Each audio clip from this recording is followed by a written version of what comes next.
Okay, it's 6 o'clock on Monday, August 7th. I'm calling the meeting of the Rutland Select Board and Board of Public Works to order. We are meeting in the Rutland Public Library, lower level.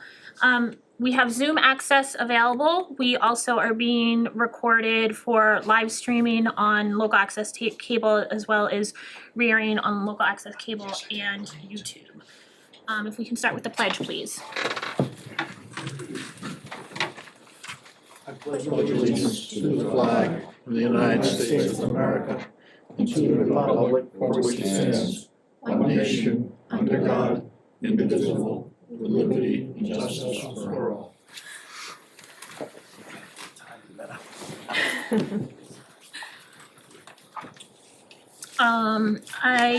First on our agenda is minutes, treasury warrant, and payroll. So I would take a motion for approval of treasury warrant and payroll. Make a motion to approve treasury warrant 24-3 and payroll 24-PW3. A second? Second. Questions, comments, concerns? Austin, nothing? The only thing I would highlight that is a larger expense, but the board was already aware of because they approved the interdepartmental transfer, was the payment to Weston and Sampson to complete the stormwater MS4 annual report and some of the sampling that we needed to do for the stormwater infrastructure. So that is in this warrant. Thank you. Any other? Hearing none, Harry, roll call. Second, aye. Mattson, recuse myself from cable activities. Aye. Ledger, aye. Galvin, I excluding Safe Place. Whitman, aye. And we have a few sets of minutes. One is from our regular scheduled meeting, the July 24th, and then we have two sets of bylaw review meetings from Wednesday, July 26th, and Monday, July 31st. So I think we can do them, We were all present for those. I think, Tom was at the 31st, weren't you, Tom? First. I think, yeah. Was that the bylaw? Yeah. No, I wasn't at the last So let's one. do them separately, just that way we can do them. So I'd take a motion to approve the 24th. That's our regular meeting. Make a motion to approve the minutes of July 24th meeting. Is there a second? Second. Questions, comments? Harry, roll call. Second, aye. Mattson, aye. Ledger, aye. Galvin, I. Whitman, aye. The bylaw meeting on July 26th. Make a motion to approve meeting minutes July 26, 2023. Second. Questions, comments, concerns? Yes, through the chair. One simple adjustment under town meetings on page 2.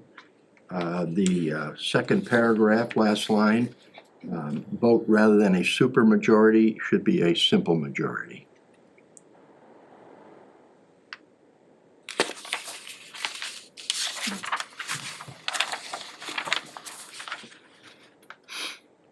Good catch, Harry.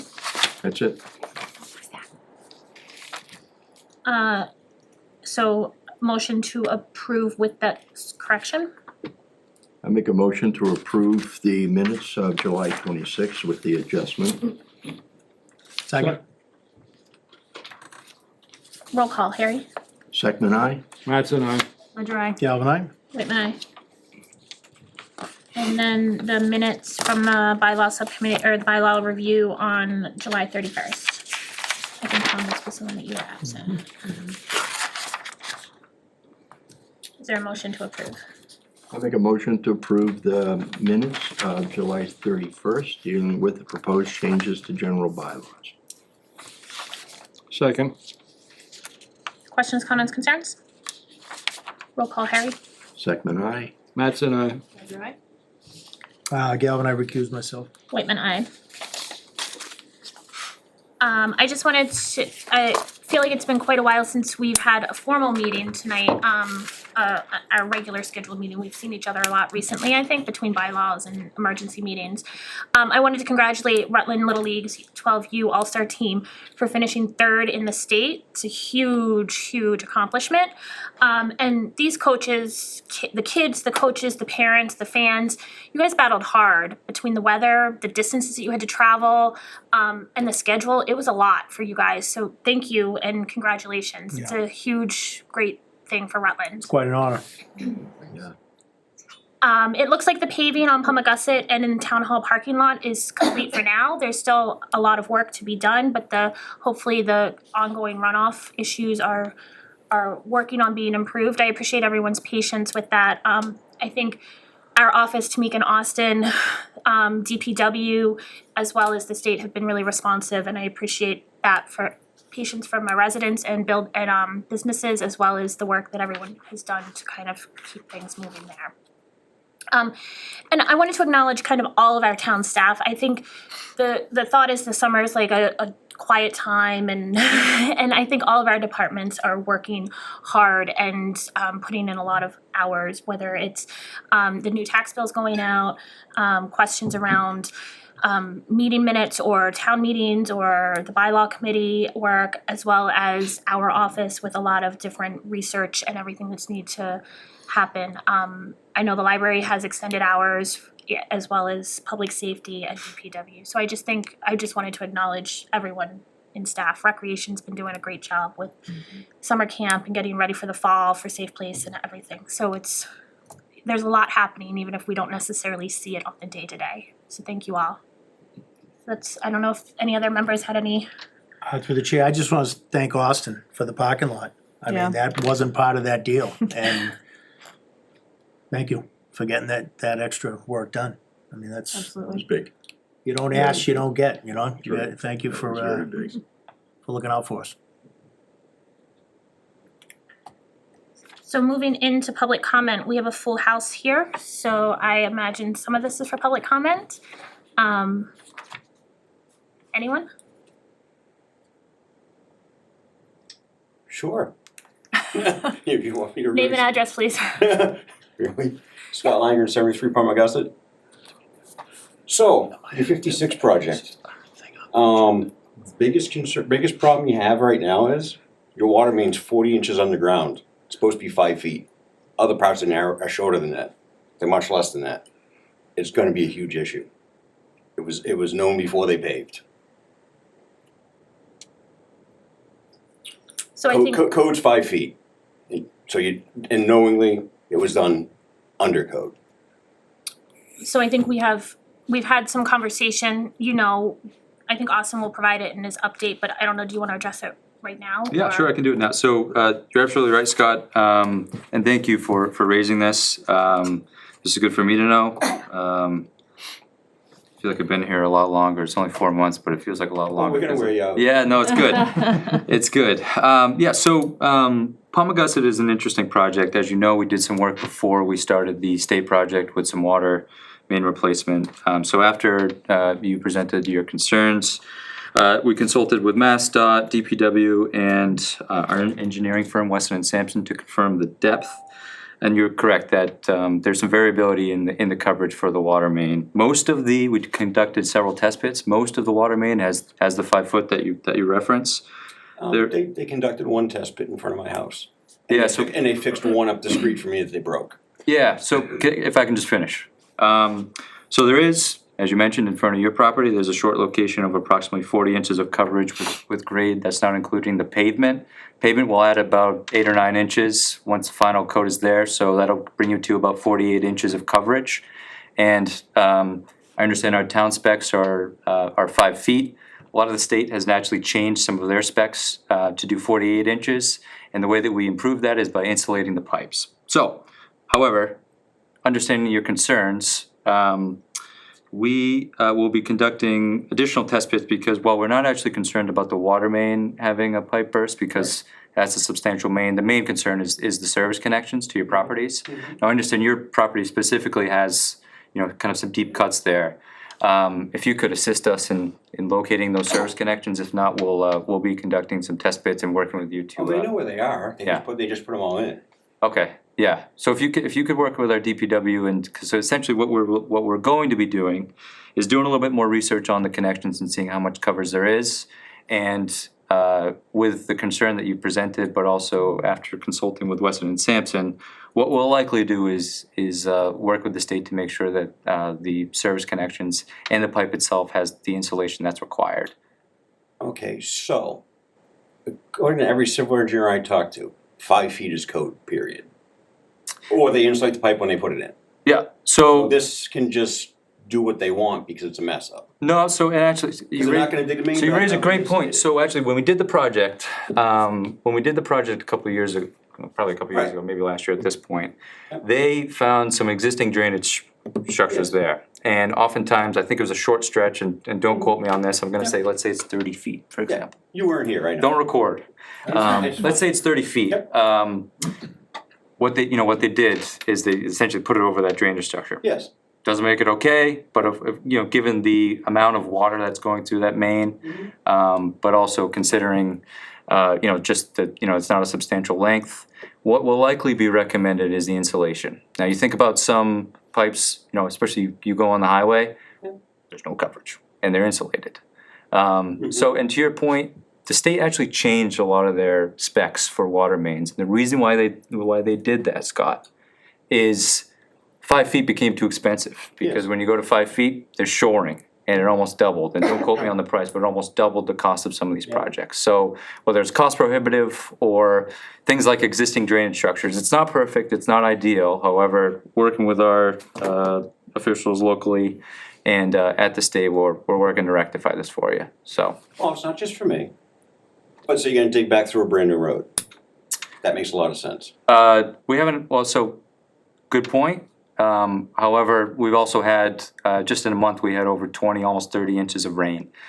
So there's been significant challenges with this project, I know. unprecedented challenges. So I appreciate your patience and I appreciate you bringing this forward, but just work with us as we work with you to make That's sure fine. that we get this rectified That's for you. fine. And drainage issues are not done yet, obviously.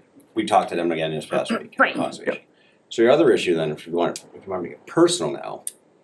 So my house, do you know where my house is? You know where 73 is? I do, yep. So there's no wall there. You have no easement. You have a 5-foot drop off. Yeah, so, That's a $70,000 wall. That's a great point. I do remember that there was already I don't know if the slope was substantial there, but there was some cut there. What the state will be doing is they'll be working, right now they're working on, and this is in my update, I'm sorry. They'll be working right now they're raising the structures on the Yep. road. And then one of the next things that they'll be doing is not just your property, all of the property is to work on some of the slope and the grading for the sides there, for all So of it, they're including yours as They're at the well. limit of work. There is no temporary easement, there is no easement. They cannot cut into my front yard. So They're what do right you, at my so property line. certainly I can follow up on that. What do you mean there's I no have a easement? survey of mine, they're right at my state property line. Okay, there was no easement at all. There's no easement. I just got paid money for a temporary easement for my house in Holden. So Okay. they have no easement. And when they dig in, they're taking out my sprinkler system. Was there, whether it was payment or not, was there any sort of discussion or? There's nothing on my, Nothing with you? I have the original plans, I just checked with the state inspector, there's no grading easement, there's no nothing. So and we can talk about probably about this more offline, I'm not sure if which this is is the fine. best venue for Yeah. this, but, But there's a lot of these walls that they're gonna have to. Yeah. Cause I talked to the construction guys the other day, and they're like, we got a lot of these that didn't show up. interesting, yeah. There's been quite a few surprises with this project. Just this project alone within the past couple of weeks, so Yeah. there's a lot to this project, but I Yep. do appreciate you bringing up. But through the chair for a second, this is a state project, right? Tom, the problem on this, what I understand is, this is the third project the state did with, surveying and elevations, but the elevations were done through aerial, not on site. On the ground. On the ground, so that's why it's so messed up. Right. And it's biting them, wicked. I mean, there's a lot of these that they're doing, like mine, that's 5 feet, how do you miss 5 feet? I mean, I wanted a wall, it's great, cause it But sucks if it you back. reached out to the reason I ask is if you reach out to the state, cause is Why there am I anything reaching out that, to the state? I have my property line. They didn't pay for it. They're not going any farther. In order to grade my front yard, you're gonna take 30 feet of my front yard. no, I guess where I'm confused, Scott, is I don't Yeah. understand what Rutland can do about this. Cause you guys paid for the engineering. I talked to Roger and I talked to the state. They said, you guys paid for the engineering design. It's your fault. They're gonna come back on you. Yeah, so. Again, the state's paying for it. So with these tip projects, typically, what happens is the town contributes to get us to 25% design, Right. which is nowhere near No, substantial at all. I know. There's a lot more work that comes after 25%, as Oh, you yeah. know. So the state ends up taking over after 25%. So certainly while I'm sure there were things that on the town side, we may have missed, sounds like we have. Oh, yeah. But certainly, I mean, we do most, if you talk to Tamika, which I know you do, I don't know how many times she's referred folks to our project manager, who's actually a Rutland resident. I know, I talked to him, yeah. and he told me it's 40 inches, by the way, with finished pavement, not 48. I Yeah. have it in writing. Okay, so that's different than I was told as well, Yeah. but again, So I think a 20 lot of inches this different. Again, conversation is it's- offline, yeah. it's a Well, I don't problem. know how it would be with pavement, candidly. It is, because they dug in, put it this way, the guy standing in my pit was standing here, that's not 40 inches. You just added 8 inches of asphalt. Gotcha. So you might be at 40 inches now. Okay. Sure, alright, well, yeah, so I mean, there's a couple of Roger remedies. should be back from vacation, so you can. He's ruin that back, week, too. oh yeah, he's back. We've already talked to him, a lot this morning. But I just kinda wanna highlight that we've got, They need to do some more, I mean, I'm not complaining, but you gotta do some more research on this, because otherwise we're gonna own this. Yeah. And when you own that water main, that they just put in for what, $600,000 or whatever it was, and it freezes, cause that main might not freeze, but somebody goes on vacation, your house freezes, now you're digging back into a new road, and the person's house is messed up, and it's not their fault, Yeah. because you guys knew of the problem. Cause I wanted to be put on the agenda, so the town would know about this, and I was refused. I was told public comment only. I wanted this on the agenda for tonight, so people could watch this, but I was refused to have that happen. okay. And Well, I'll I, definitely follow up with some more information, I apologize.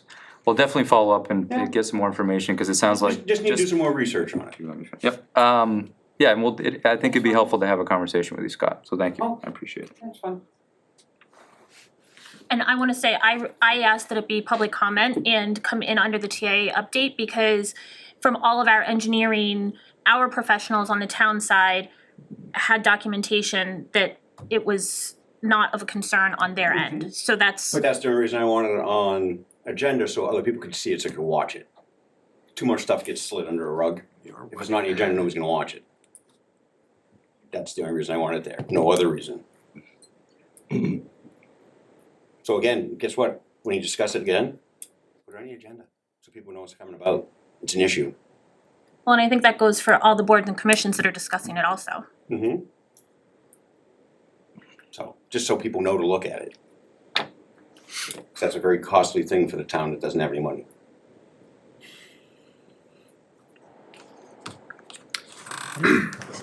I mean, you've been in the mix for a long time, Scott. You know how business is done around Oh, here. I know how it is, and I that's, mean, that's this the isn't reason I'm anything here. new for, you know? That's the reason I'm here. Yeah, I mean, I'm just putting it out there, No, I that's all know. it is. no, it's fine, I can. I mean, again, and that's why I didn't start with the wall, because the wall's a whole different issue. But- The water main is a townwide issue. The wall in front of my house, guess what? We can fight that out afterwards, I don't really care. No, I think we've finally get some people that are Right. at least gonna try and do the right And the thing. biggest thing is, like, I talked to 4 engineers and Yeah. 4 of the big companies that do work. Everybody tells me it's 5 feet. Yeah, there's ups and downs depending on what's in the ground, especially in Boston. But everybody says 5 feet. 20 inches of dirt's a lot of dirt. It's a lot of insulation. And again, I think the problem on this was, the water main went in last year. When the final state design for this job went through, they were still off the old elevation up to the water line, which is actually below this one. So I think that's where the cross is. Nothing, because the water line wasn't done until what, November? So they didn't know. There was communication when the water main went in with all the engineering on, But did it go back to this project? That's the problem. Because this project's already engineered, this project was accepted back then. So, it's just one of those, because it's very costly if the town has to fix it again and take a brand new road. Final paving will not occur until 2024, so there's some more work that Oh, yeah. we're doing just on the paving front as well, so to your point, even if, a couple weeks from now, we have to dig it up to fix it, to insulate it. Right. Thankfully, it's a binder coat and not final coat with some nice paint and Oh, white yeah, planes and exactly. everything else, so. But you need to know it now, not later. Yeah, right. Absolutely. any other public comment? Yeah, name and address, please. Jake Pettis, 240 Palmagussit Road. So basically, the corrective action from here is to identify all of the connections, verify depth, and insulate them, right? Before the project closes out, before the top coat goes down? Is that kind of the scope? Yeah, and so just obviously there's some conversations, cause there's some information that I found out tonight, so But, generally, I think and I don't have a solid number on how many test pits they did. I know they did one directly in front of your property, Scott. But they did mention that most of it has the 5 foot of coverage. Obviously, as you mentioned, there's some variability there, but just our engineer alone will be on site to take a look at some of the service connections, but also just to verify some of the depth for the pipe as well. I mean, there are contractors in town that are willing to help out. So like, all you have to do is gain access inside of everyone's home, liven the water line if it's still metal, and you can verify depth. You can even pull off the curb stop and just measure it. So it's not hard to figure out what the depth is. So if there's any assistance that the town needs, let me know. It's good to know you. If you wanna stop by tomorrow, we'll get you a job application. Yeah. Well, no, I'm not doing No, it no, to I- be smart ass. yeah. I'm doing it to say that it needs to be solved before it's done. Yeah. You know, and obviously people get excited over it. But if a bunch of connections need to be dug up and insulation needs to be put down before the project closes out, it's not the end of the world. The water main's never gonna freeze. It's all the connections is what's really the concern. That's my opinion. I do this kind of work every day. So, that's all I got. Thank you, guys. Thank you. And I think our engineers firms did bring up that the connections were really the main point of concern. Exactly. And I know Austin's been working with those groups as well, so I appreciate you bringing it to our attention, Scott, because this was. Right. So, Now's the time to look into it. Right, Well, it's- and that's all it is. Yeah. That's all it is. anyone else for public comment? So we have a public hearing listed for a notice of intent to sell chapter land.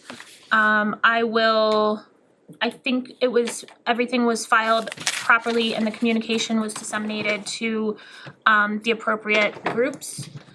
So I will open the hearing at 6:22 PM.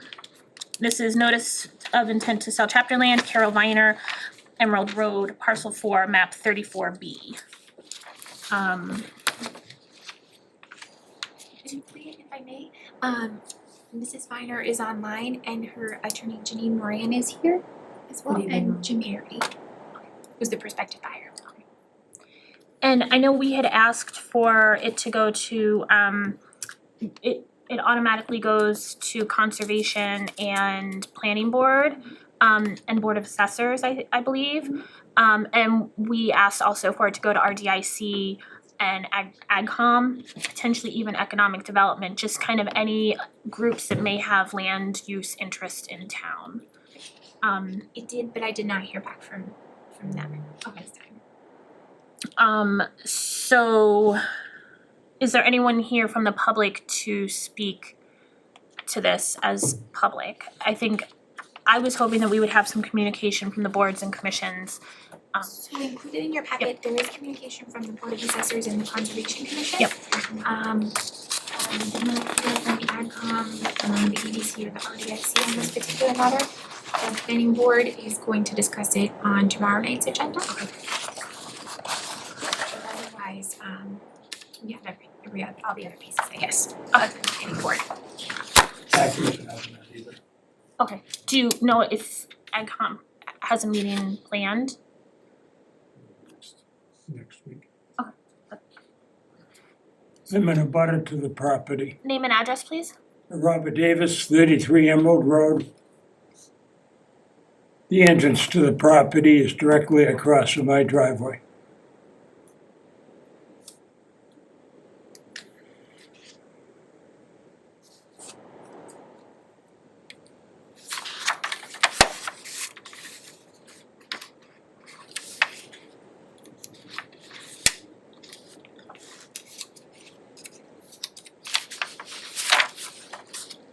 So in our packet, we have that the Board of Assessors has no comment on the property.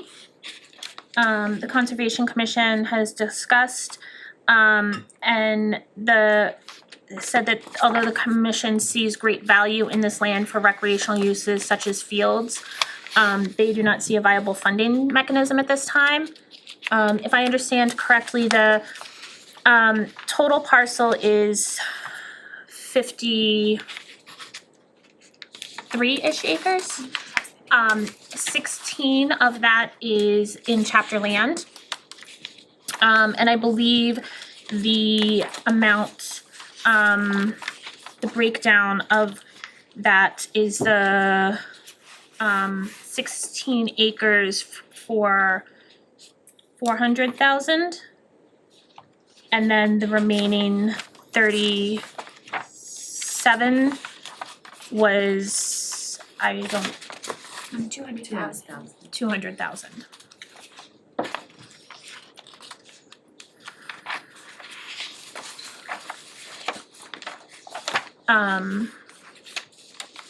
I don't know if the board members had an opportunity to see where the land is located in, off of Emerald. It's kind of the southern end of town. I think some of the other conversation in addition to field space would be if there was any value to it for kind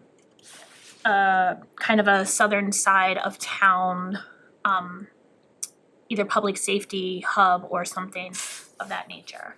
But I don't, that was just some of the other So conversation. this is all buildable? This is all, I don't think that we have, so I don't know that we have in our hands what is actually buildable versus what is not buildable. I think there's a decent amount that is wet. Is that fair to say? The 16 acres is totally buildable. Okay. It's all field, it's cornfield right now. And it's washing down my driveway. Every time it rains, I get dirt down my driveway. Which is the first time we've been there since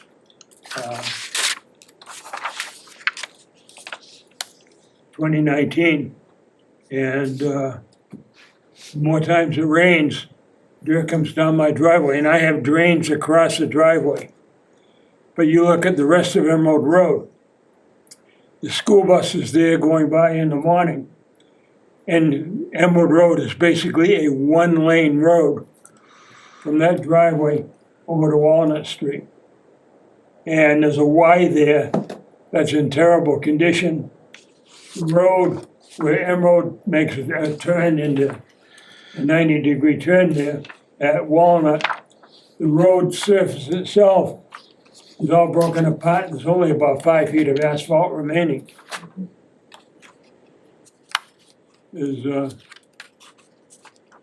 I'm just surprised there hasn't been an accident yet. And 2 new houses are going in right on the corner, directly on the corner. So all right, so what is it we're being asked to do right now? So right now, I would recommend that we continue until we get the planning board next week. We should have planning board to our next meeting. And I would just say it doesn't discourage the board from having a discussion now, Right. if anybody has any thoughts on, so essentially, Tom, as part of the chapter process, the board and the town is being asked whether or not you would like to waive your right of first refusal. Okay. For that Mm. 16 acres For the priced at 16 acres. 400,000. May I ask a question? I don't know if we know the answer. I'm curious as to the cost breakdown, why the cost is double for the smaller parcel. it's all I can open speak. field. It's easily built up. Everything else is There's no still, tree, there's not a not tree clear. there to cut down. Well, I think we have the attorney here, Yes, so. I'd like to speak on behalf of my client, Attorney Viner, who should be on Zoom, but it looks like she's not.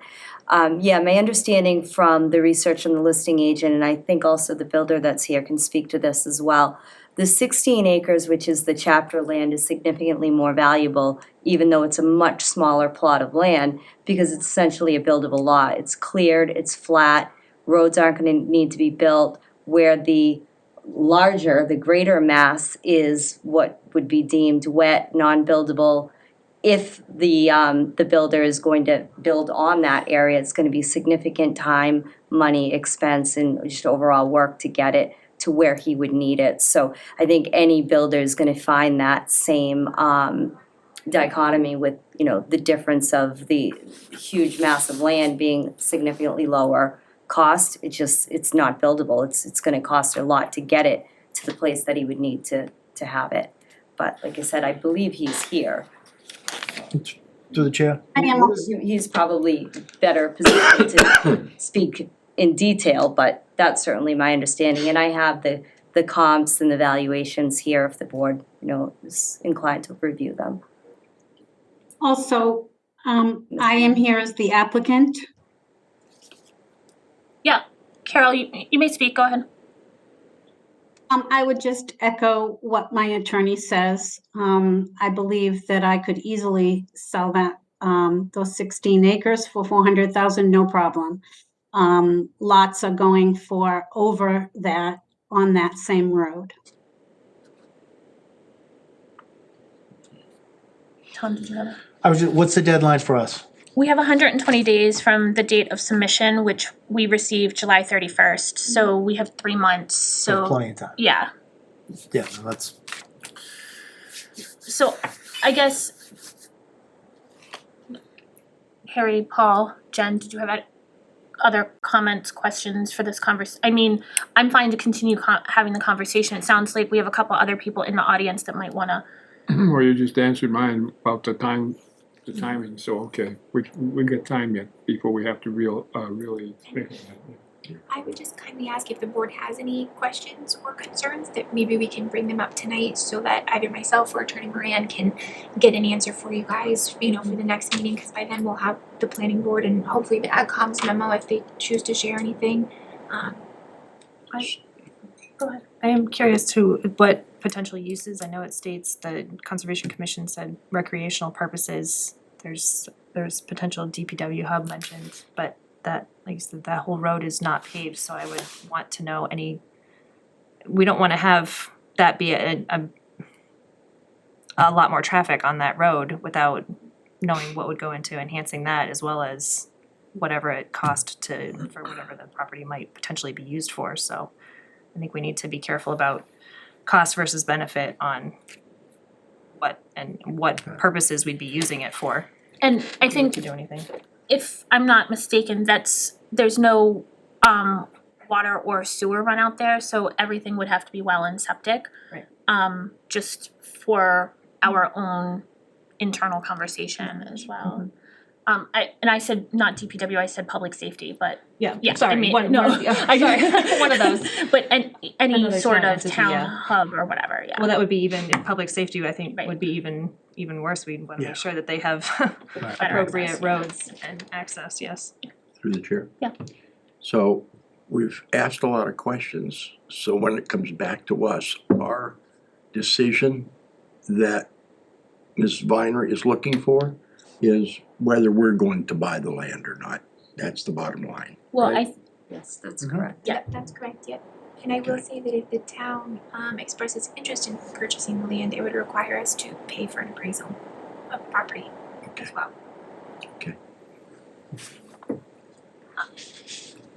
I don't have any interest in this at all, but I watch you folks grapple with 61A things like this all the time, and it always seems like, well, let's get more information, let's, listen to the other boards, and I know there's some legal obligations to listen to some of the boards. But the bottom line is, if you don't have $400,000, why are we doing this? Make a decision. We don't have $400,000, okay, take it out of chapter. And if the other boards that are obligated to respond didn't respond, well, shame on them, I guess. I just don't think it's fair to the applicants to continue hearings when I think everybody sitting at that table and everybody here knows you're not gonna buy it because you don't have the money to buy it, so move on. Sorry. Well, I think we have an obligation to look out for the best interests of the town. Well, no, I If the law agree, says we have a certain amount of time to do that, but what's gonna change between now and the 120 days? I don't know, maybe we'll hit the lottery, I don't know. You sound like you do have something vested in this, I mean, Excuse me, I made it very clear, I have no interest in this property. Well, It's a rhetorical question to me.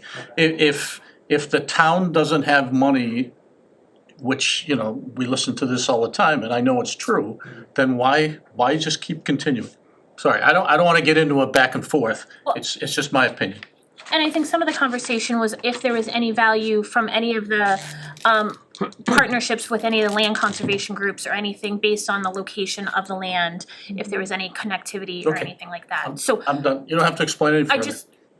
it was brought up, and I don't disagree that sometimes we wanna make sure we do our due diligence, and also if there's not a valid viable fundable source, we should move a little bit more quickly than others. But I also feel we don't have planning board, and they're one of the required entities to be notified, and so I would feel better having a decision after they've had that I conversation. don't want you to misunderstand my comments, I'm not suggesting you're not working quick enough or anything else, it just seems to me it's a foregone conclusion what the result of this is gonna be, so, okay, I'm done. Just a point of clarification. Maybe I misunderstood. So Tamika made a comment that if the town chooses to purchase it or shows some interest, that the town would have to get an appraisal. I believe you're inaccurate on that comment. The reason that I think the whole purpose of having a purchase and sale agreement for this and determine the value of the 6 chapter land versus the non-chapter land, it doesn't matter if that property is worth $100,000 or $1 million. It's what the participant is willing to pay, is the town has the ability to match that. What Tamika referred to from our dealings over there on Ridge Road, that we, the Ag Commission, learned the process of that is they were taking it out of 61A. They didn't have a purchase and sale person to purchase that property. So in turn, there was no value for it to come out. That's when we had to determine a value to determine the property of what it was worth to get that appraisal. The town had to do an appraisal, which the Ag Commission helped with. And then the buyer had the option to go and get a second appraisal, and then they could have a compromise in the middle. So I think I would echo Mr. Sullivan's comments, is it's $400,000, take it or leave it. It is as simple as that. I don't believe we have to have the cost of the appraisal because it's not fair, right? Because who knows what we'll value at, right? I mean, nobody knows what it will value at. Mrs. Viner said it's worth more than that on house lots because it's all open property.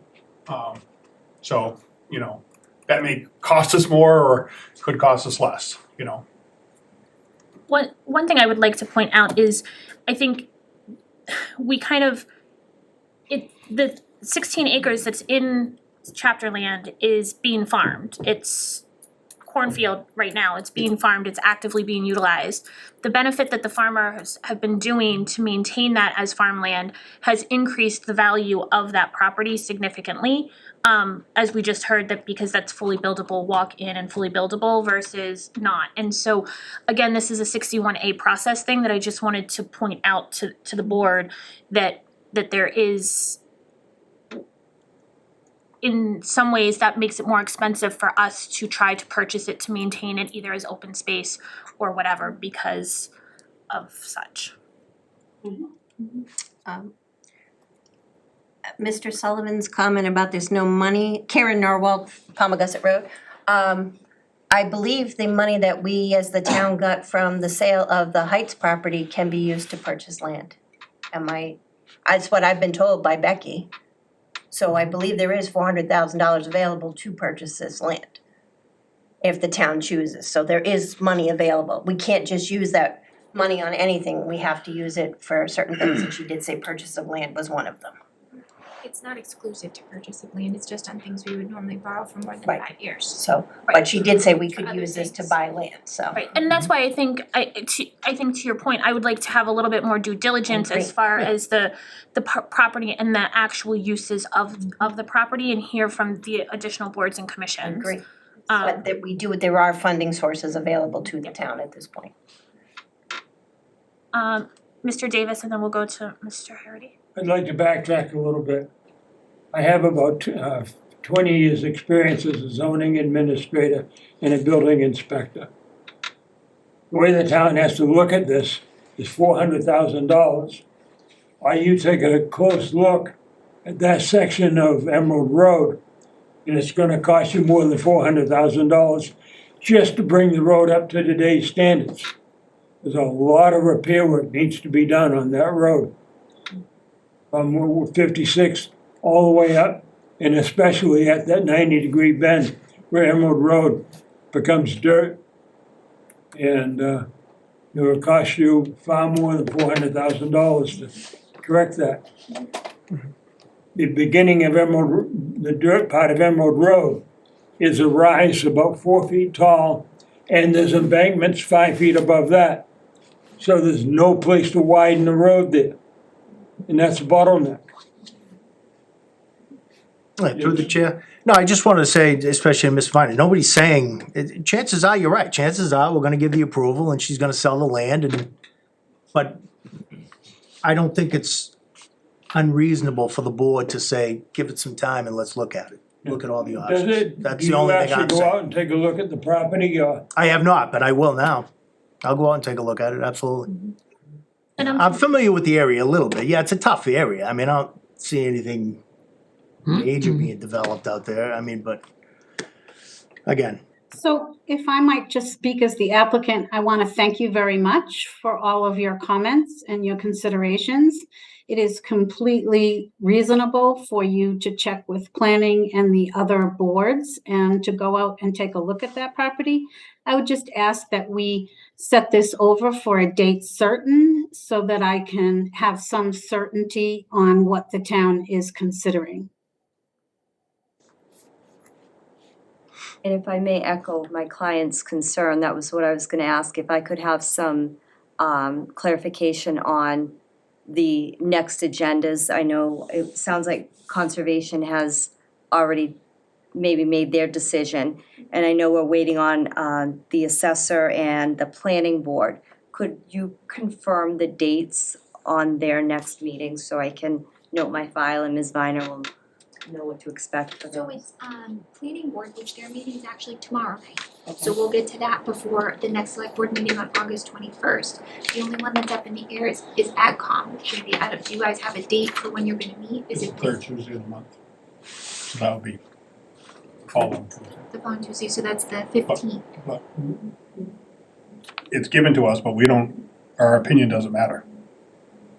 Correct, but I mean, it's at your discretion, Leah, if it's important to have that for the next hearing on the 21st.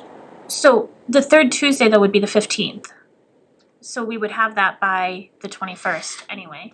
So I think I would hope that we would have the information by the 21st to have a reasonable conversation and decision. And perhaps if the board can just give specifics as to any other information that you're looking for our office to gather so we can come prepared to the August 21st meeting. Like I said, I feel like the way the timing of everything happened because of the resubmission and everything, and then getting it out to the required boards and the meeting schedules, I feel we owe it to planning board at minimum. And I would really like to have, I've pushed since I've been on the board to have AgCom, RDIC, even economic development, involved in any conversations about land use, just as far as it doesn't even necessarily, we have to be visioning a little bit beyond today, here and now, but also we need to consider the expense to infrastructure or not, or anything.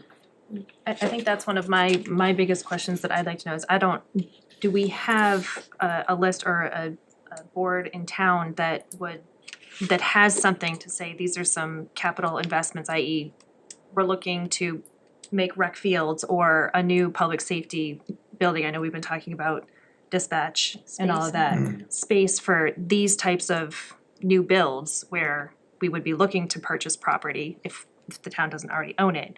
What is that list of needs and what would be required to put that up, and is this property a fit for that, or is it too costly? Like, is there another piece of property that might come up that the town might be interested in that would not cost as much for bringing the roads up to speed, whatnot, whatever we would need to do for the infrastructure to build on that. I think it's the cost versus benefit. If it's gonna cost more to bring everything up to code, to put what we need to for the purpose that we want to use it for, then it doesn't make sense. But I think, for me, I just would like to have kind of an overall, this is the kind of things that we're potentially, at whatever point, looking to build or use land for, if we haven't. Through the chair. Can we, okay, yeah, let's go. Okay. I have gone over and looked at the property over there, okay? And I can concur pretty much with the statements that have been made here about the condition of the road and the condition of the area in question, okay? So in other words, yes, there's gonna need to be some upgrading done before anything can really go in and be usable there. Your comment about the school buses, I could see that as plain as day, okay? So in other words, yes, you know, so you've got any big vehicles going through there during the construction period, there's also gonna be an issue, okay? So yes, I've been there, I've seen that, and I can pretty much concur with your remarks.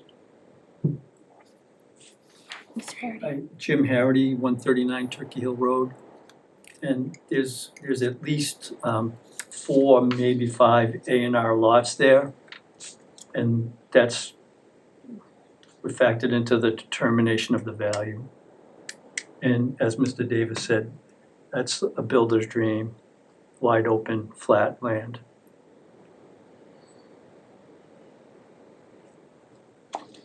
So I would accept, I would, did you have a comment, Karen, or? No. No, okay.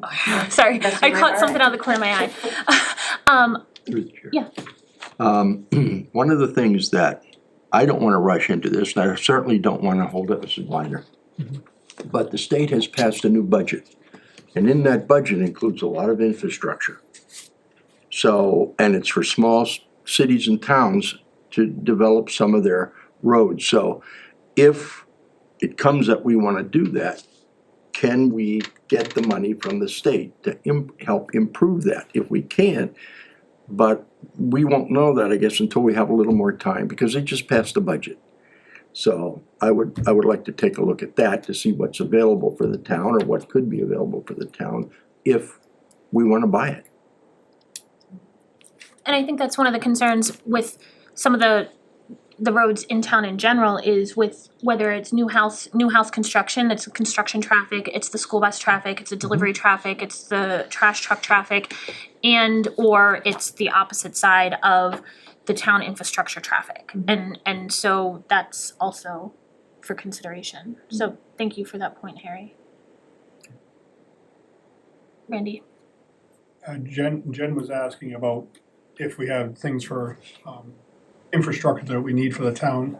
The Ag Commission is working on it, it's not quite done yet. But in the town of Holden, they have a score sheet for any 61A property that they evaluate the property. So it doesn't matter where it is in town and how it falls into town.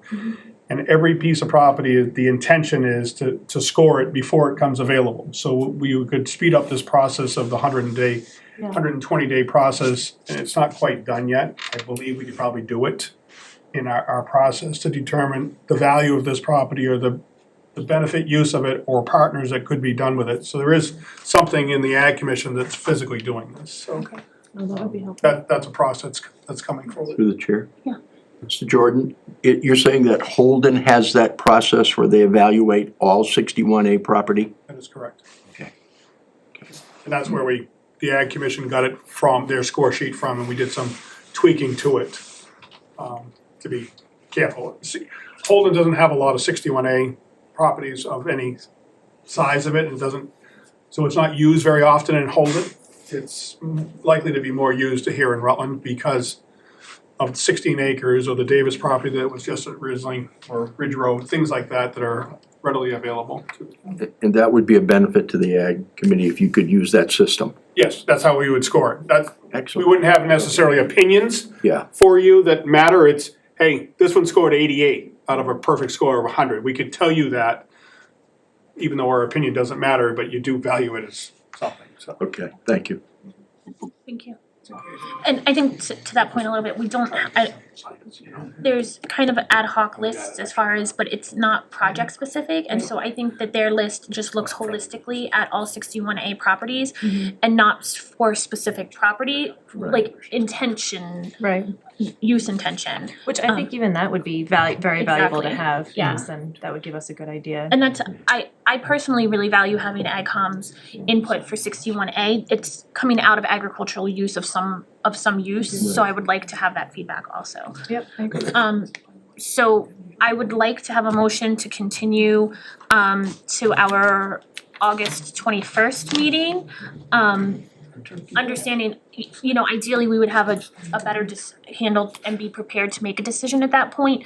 But if there's a significant amount of information that we gather between now and then, as far as funding opportunity, desires and or funding opportunities, that may not. Through the chair, Austin, are you comfortable with that amount of time? Would that be enough time to look into potential town projects or anything like that? Sure, I mean, I know you're swamped, so that's why I'm. certainly if the board at some point opted to add that, we've got a long list of needs and projects, No, I know. so just one of the many. That's why but I'm asking, yeah. I think that's don't enough wanna- time to do some research. And Okay. it doesn't have to be anything major, just these are like high level Yeah. needs that have come up in the past. That's my just- point, just we to give a have the general time, idea, yeah. so Yeah. I know we're saying the 21st, but I just wanna make Yeah. sure But I think we that, do the proper research on the property. yeah, and I think the consideration is if we do decide we wanted to move if on the 21st we decide we did wanna move forward with trying to secure funding and everything, that most likely would be a special town meeting or funding allocations, that then we still have, I think within that 120 days that has started, we still have to be able to provide funding and execute everything, so, Alright, so everyone's comfortable with that? hold on. Oh, I'm sorry. Just to be clear, right, and that's one thing that Amy, our assessor, is working on, right? And we've had other experiences here in town with 61A as a general that we're probably not as well versed on, that coming out is very rare to do it. The Rutland Ag Commission is working on a booklet through other groups as well of 61A properties of do's and don'ts, right? I'm not certain if you're aware of it, that's why I'm making a comment of it. If the town is interested in it and find some value to it, or they can assign it to a nonprofit as well to help go. Used to be the Rutland Land Conservancy. Right now, the Rutland Ag Commission is working on trying to develop a relationship or a partnership with possibly someone like the East Quabbin Land Trust. So you have the ability, you can't assign it to Randy Jordan, right, to keep it in 61A property, but you can assign it to East Quabbin Land Trust to be the middle person to come up with quicker funding and help the process. And then you could put a conservation restriction on it or something like that. I'm just telling you this as transparency of what could happen if we choose to do it. Thank you. So is the board comfortable with at the 21st meeting? It sounds like our office is reasonably comfortable with having more information for sure. We should have planning board by then and we should have AgCom by then. I don't know, it sounds like RDIC, You'll have an answer by then. right, and like I said, I try for any land use board and commission, not just. Yeah? You made a motion? I have not yet, no. Okay. I make a motion to continue the discussion about the 16-acre vacant land on Emerald Road in Rutland, Massachusetts. Move it to August 21st, 2023 Select Board meeting. Second. Questions, comments? Tamika, that motion is sufficient, 6 PM start. Questions, comments? Thank you. Not hearing none, Harry, I'd take a roll call. Second and I. Mattson, aye. Ledger I, Galvin, aye. Whitman I. Thank you. So I think we have some questions for sure. Austin, Tamika, I think you have. Get it done. Thank you. Keep piling it on. Thank We you. can do it. Moving into our town administrator update, Austin. Thank you. No, we continued it, so we don't close it, right? We don't close, we continue. You don't sound like you continue. Sorry. Was that? Yep, sorry. Thank you, Madam Chair. Good evening, everyone. Just a couple updates that we have. Just wanna keep the board informed for some of our hiring. As you know, with the new budget, we've got some vacancies and open positions or new positions that we're recruiting for. Still conducting active recruitments for a town planner position. We had advertised and we received actually a significant response to our human resources coordinator position, which is great. We've actually paused that posting for now, and we'll start reviewing the applications and schedule interviews for that position. With the promotion of the DPW foreman, we are now posting internally for the foreman's position, as well as the new budget for 2 additional equipment operators and laborers for the Public Works Department. And we'll be advertising that shortly. The police and fire departments are both looking for their second in commands, if you will. So the lieutenant position is also internally posted, and the deputy fire chief, I believe that posting is closed, and they're conducting the assessment center for that now. We are in a final interview for our assistant or the administrative assessor position. Some good applications as well, some interesting candidates for that position as well. In the treasurer collector's office, we'll be interviewing, I think they started today, for the payroll benefits and AP clerk position in their office, which both of those positions I just mentioned are part-time. The very popular Route 56 tip project, after a couple weeks of rain and some challenges there, the initial binder coat was completed last week. Crews are working this week to raise some of the utility structures this week. And they also completed the town hall parking lot, which they'll be, in the next week or so, they'll be installing the berms and then doing a final coat for the town hall parking lot, and then we'll have a line striping company out to my goal really with that lot is to also take a look at the layout of the lot. We did move the dumpster because it was a challenge just getting, for the truck to get in and out to empty the dumpster. But also just take a look and see if there's some efficiencies on the parking lot that we can realize with that. In your packets is included a budget schedule already for fiscal year 25. So I won't go through line by line, but essentially what we're looking to do is for both capital and operating budgets, looking to send out the capital plan manual to town departments. After consulting with CIPC, I believe the meeting is this week, to kind of get their thoughts and coordinate with them on the capital process. Looking to send that manual out to the departments at the end of next week, and then we'll take about a month and a half or two to formulate a capital plan. We'll work with CIPC to review requests and formalize a plan for capital in October, and present to FinCom likely November, December.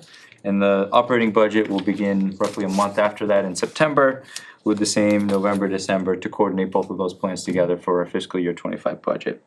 You'll notice the kind of go time is January and February for both committees to review the budgets and the capital plan, and ideally by mid-February have a final budget vote well in advance of our town meeting. So we can kind of work through the next few months to kind of polish some things up and make sure that voters at town meeting are informed of the budget process. I have a couple more, just for those couple updates, if there's any questions on those that the board may have. Sure. Maybe we can discuss it later when we're meeting with finance. On the operating budget, the operating budget is this year, the capital budget goes out over 5 or longer, however we want it. Is that gonna be 2 separate discussions, or will that be one discussion? Well, I think we should, honestly, I think they should be coordinated, and I think we should be talking about capital early, because if there's an opportunity to either budget for capital within the fiscal year 25 budget and include some of those requests that were included either previously to fiscal year 25 or included in this year's capital plan, I think we should be having those conversations now and talking about if there's an opportunity to invest in capital. as the chair, you recognize we have a lot of capital needs. Just a few. And I can expect we'll get a lot more as well with this process, but the idea is to coordinate them both together, and especially when you're talking about capital projects, there's significant costs there, so I think it's good to, kind of plan those out, because also within our operating budget, we have debt service availability. So if there's an opportunity to take advantage of some of that capacity within the operating budget alone, we don't know how much we need to borrow if we don't know what we need to borrow for. Right. So. Okay. Thank you. All set? Yep, so just a couple more. So in our monthly meeting with the superintendent, the area town administrators met with Dr. Riley to talk about some things. They are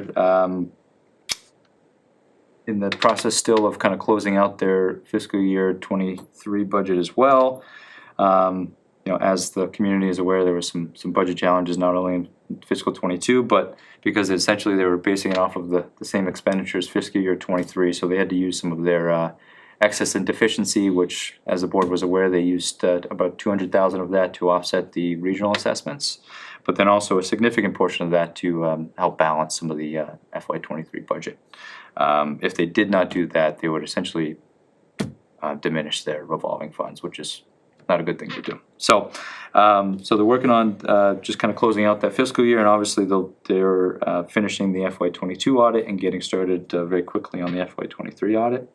Something that is exciting to see and hear about, which was also presented to us at the meeting, but also at the recent school committee meeting, was the proposal to establish a school facility task force, which will include area administrators, members of the school committee, facility subcommittee, but then also 5 community members, non-school committee members, and non-town officials, residents, if you will, to participate in that task force as well, but also district administration. And the intent is to conduct a population growth study to take a look at how the populations have changed in the 5 towns, and the impact on our existing facilities, and also if there's an opportunity to plan, sort of have a coordinated plan for future facilities for the district as well. I think they're just in the beginning stages of kind of this proposal process for that task force, but certainly as the school committee endorses that, we'll have some additional communications on involving members of the community in that process as well. Just want to note, I think this was already mentioned, but just want to remind folks that the Worcester and Hampshire district that was previously a Senate seat, which was previously held by former Senator Ann Goby. The nomination papers for that election are due the end of the month, August 28th or 29th. I don't know if I'm reading that number correctly. It's end of the month. And the primary for that election will be October 10th, and the general election will be November 7th. I'm excited to announce that we were invited by National Grid to participate in their fleet advisory program. This is a free program for the town of Rutland. Essentially what National Grid does is they take a look at all of our municipal fleet, both light, heavy duty, but also they take a look at our power equipment. So, our weed whackers, our mowers, our chainsaws, and they present a comprehensive analysis for the potential to electrify our fleet. So they'll do a comprehensive analysis on how much fuel use, energy use, but also participating in this program opens up incentives from National Grid to acquire this equipment, which is great. So it doesn't cost us to do anything to do the analysis, but it gives us a very comprehensive report to kind of take a look at all of our equipment and see if there's an opportunity to electrify. And just want to close out with as Harry mentioned, the FY24 state budget. After a long time, the conference committee has submitted their budget, and both the House and the Senate have approved it and sent it to the governor's desk. Governor Healy has until this Thursday to approve it. There's some good news in this budget for not only Rutland but all cities and towns. Looks like the unrestricted general government aid, which is our local aid that we get for the communities, is a 3.2% increase, which will approximately net the town, I think, $60,000 additional in state aid, which is good for us. We plan for much less for that.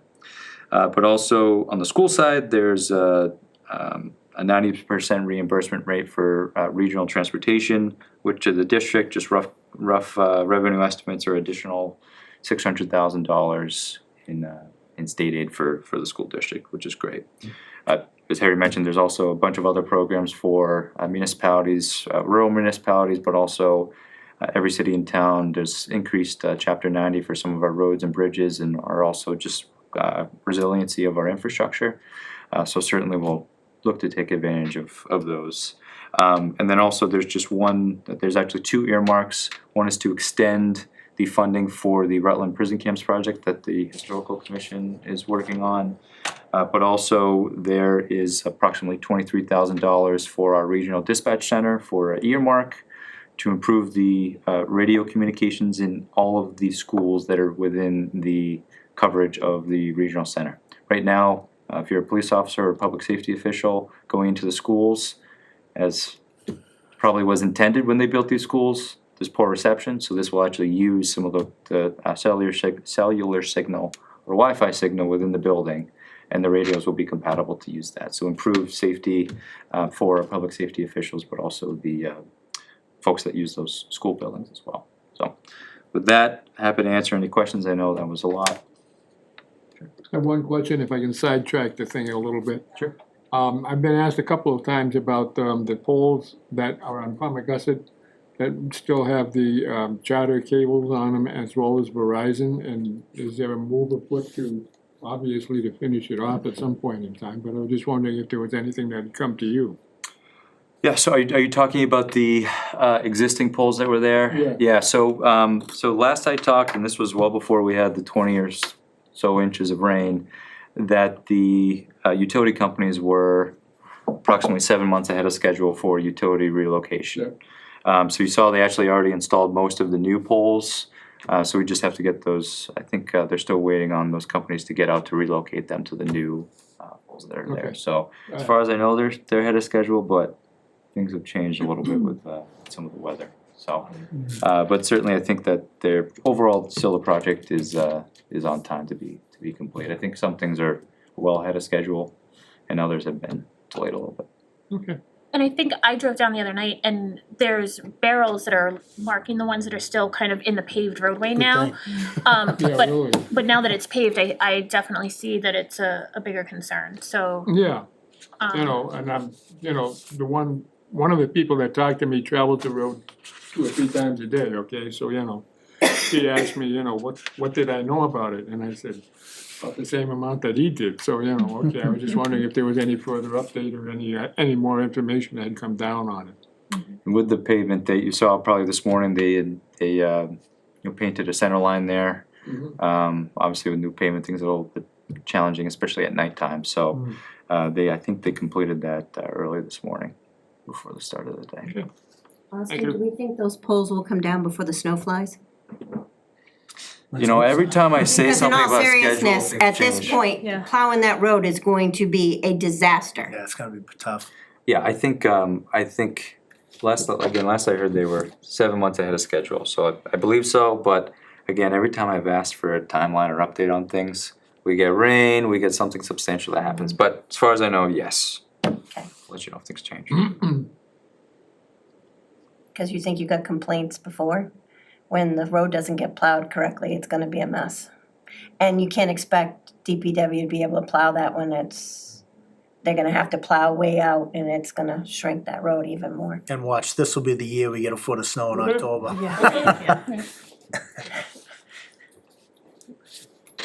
Thank you, Austin. Any questions or any other questions or comments for Austin?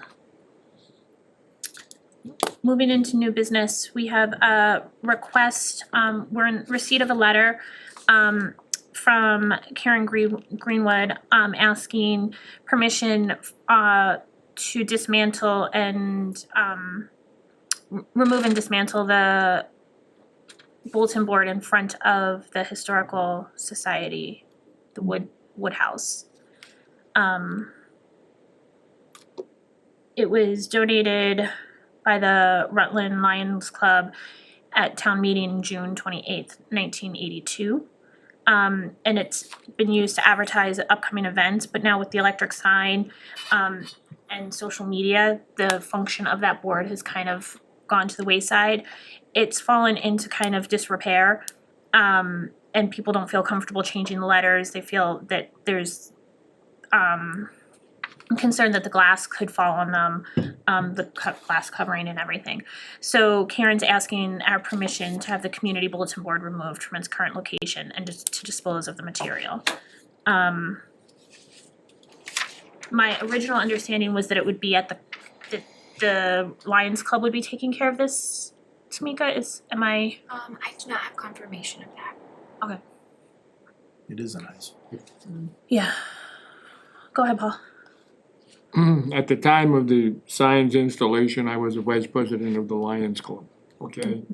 And so it was donated to the town, and it was understood by the club at that point in time that, the town would take care of the sign and this sort of thing. And so, obviously, over the years, different things have happened and so on and so forth. So yes, it has fallen into disrepair.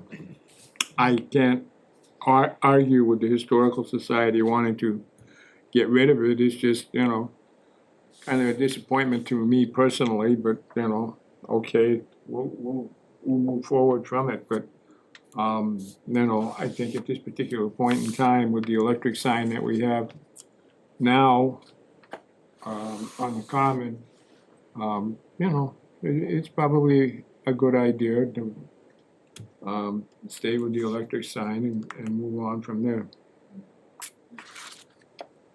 Can we move it inside as an artifact?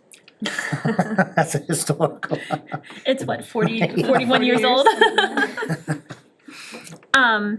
So I don't know what the cost is if DPW, I would assume it could potentially be DPW on the town side that would be doing this removal. The letter is not clear as to who would be doing it, just asking for permission to have it removed.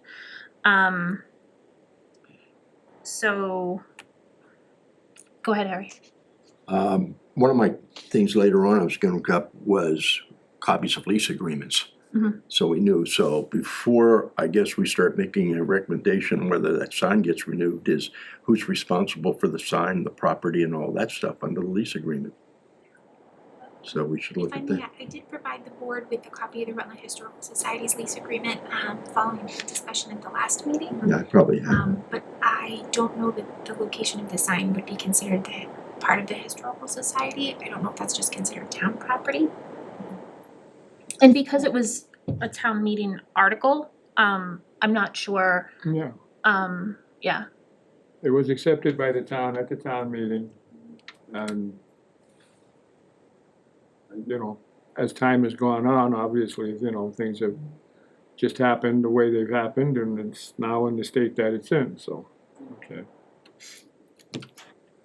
So what do we need to find out? Who's responsible for its removal and or cost? If it's our property, it's our problem, in terms of that. But if the lease that they've signed says the property and out areas, whatever the area is, I'd have to check with, the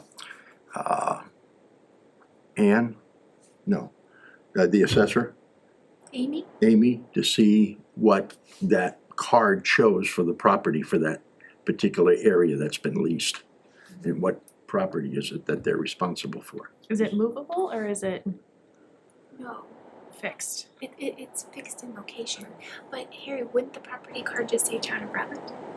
Well, that's kind of like the lease agreement with the fire brigade. The letter that was signed by the select board says that you, not only are you responsible for the building, but we're gonna give you access to the outside area. Well, that means that stuff is theirs too, that they can come to the board and fix up and everything, because But that I- letter was signed. I think that would be in the lease agreement and not the property card from the assessors, because I think to Tamika's point, it would be, the assessors would just show the property card as being that it's the town of Rutland property, and then I don't remember off the top, because I didn't look at the lease agreement specifically for this, I was looking at it for the other concerns that we had, whether they're responsible for the signage or not. The fact that it was donated at town meeting leads me to believe that it's the town. I don't know for sure. We have that the Rutland Historical Society does not have any interest in it remaining in front of their building, so they don't have any concerns if it is taken down. So what we could do is make a motion to approve the removal and disposal of the removal and disposal of the sign and materials, and then we can work out logistically at the cost, or we can hold off and figure out the cost, whether it's going to be on the town. And if it were on the town, I don't know what that cost would be. It's not a large sign, but I'm sure there's an expense there to it. Through the chair, I hate to go down this road, isn't there a liability issue too, if somebody gets hurt? I mean, we're giving them a blanket, okay, take it down. Charlie comes out with his chainsaw. I'm just saying, No, I'm yeah, thinking yeah. worst case scenario, Right. and then who's responsible for that, so. Yeah, I'm just the guy, the devil's in the details. Yeah, I like to see the absolutely. lease agreement just to make sure that everything is above board, whatever we decide to do. And just wait till then. So we'll hold, you'd like to hold and we can look at the lease Yeah, I mean, agreement? it's not we going have- anywhere. It's not rotting Right. substantially, so It's not in the another middle couple of of the weeks. road or anything, right? Yeah. It's an eyesore, that's it. And it's not being used currently, so, but we do have. It is being used. I mean, it doesn't- Oh, They do did update put it. up- Okay, they are Yeah. still, I know that they Somebody's had been, still but I hadn't using it. noticed it super. Yeah, I believe the Finn Park Society is using it right now. Okay. Is it worthwhile asking DPW just to look at it and say, if we have to do it, what do you think as far as expenses? Just to give an idea. I mean, I think, Have to pay for it. I think that makes sense, Yeah. Yeah, if it's gonna fall, rather than back and forth and Right. everything, if it's gonna Just fall have to. it for the next time we Right. talk about it and just take that into consideration. yeah, I mean, this is no more than a 5-minute discussion the next time. I mean, I think it sounds like the board is in consensus of it's most likely okay to be removed, it's just we wanna know the details as to Right. who's responsible for having it removed. Yep. Agreed. Okay. We have before us a license agreement for the installation of the water line on town property for the 55+ community at the Heights property for Harmony Place. Austin, do you have, this is for the connection.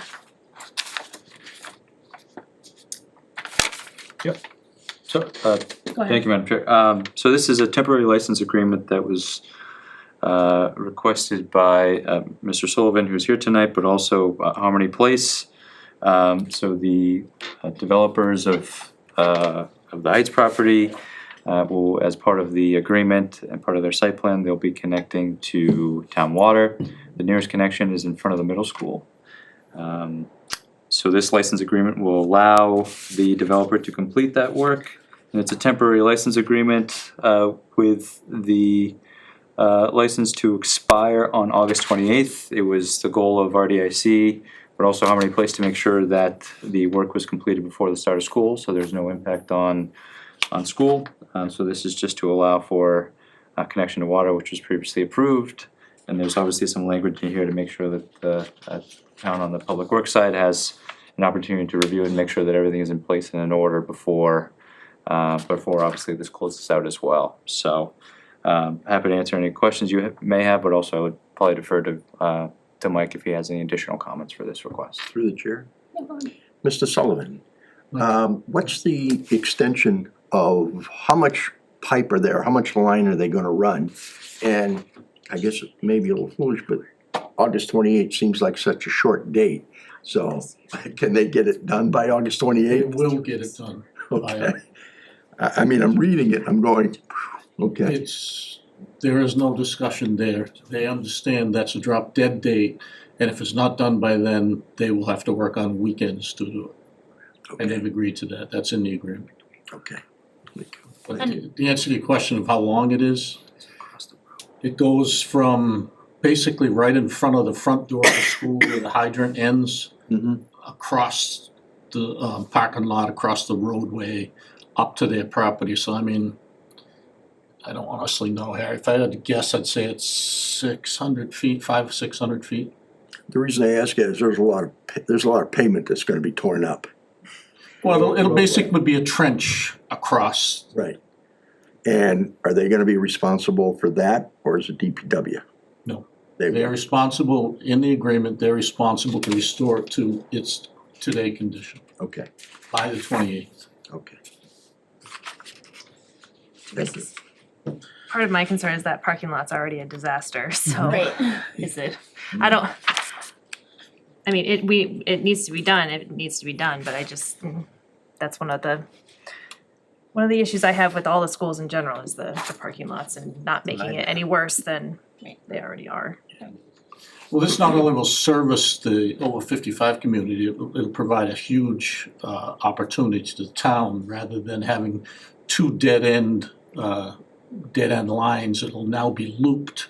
And according to Joe, before he left, he told me that the value of that was in excess of $400,000 for them to do this. So it's a $400,000, Bonus. I don't know, I was gonna say kickback to the town. That's a bad word, but. Can I add to that as well, Mike? So we actually just got a recent quote for the replacement of the pump at the middle school, the fire pump at the middle school. It's my understanding as well, and that's why I think the previous DPW director was in support of this, is that will actually allow us to not have to complete that capital request because of the loop system. The pressure will be that they'll be able to make sure that the school has the infrastructure they need for the water.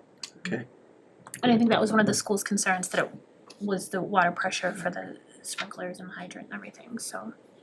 And I have discussed this with the principal of the school back, right when school got out, told him we were gonna be doing it. You know, I know David, and I said, you got any issues, let me know, so he's well aware of it. And I appreciate you being mindful of the start of school and working to, Oh, it's drop dead, they know it. thank you. So everyone's comfortable? And is this just for the existing properties that are planned to go in, or is there any additional work that would need to be done for any subsequent? On town property? Yeah. No. or what? This is the only, and I just wanna be careful before I speak.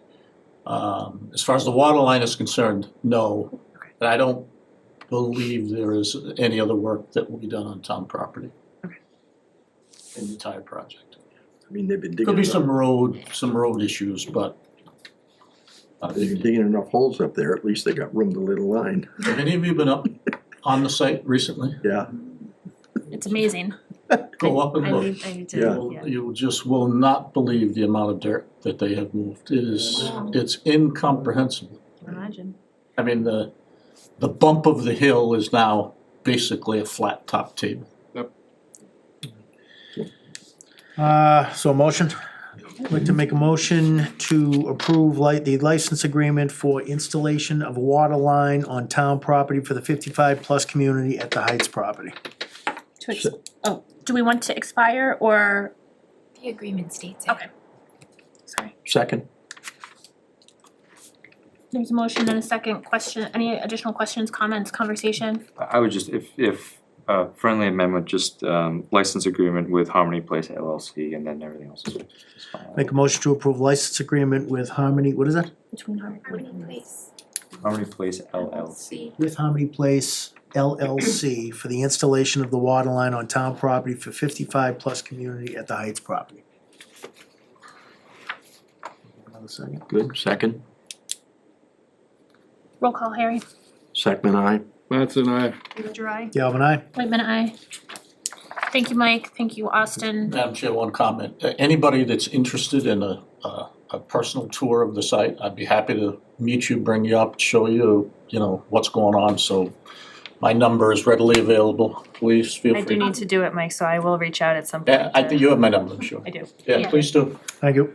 And I Thank- love a tour because I always feel weird going up there when I don't know what's going on up there. I basically go once a week, so I'm there fairly frequently just to, Awesome. without a planner and the DPW superintendent, that's kind of my job. Thank you. Okay, thank you, folks. Hi, Mike. Thanks, Mike. Bye, Tamika, thank you. You're welcome. We have some fiscal year 2024 appointments for the Board of Registrar, and the election officer appointments. So we have in our packet a letter of interest from Holly Haynes, to continue to serve for for another 3-year term on the Board of Registrars.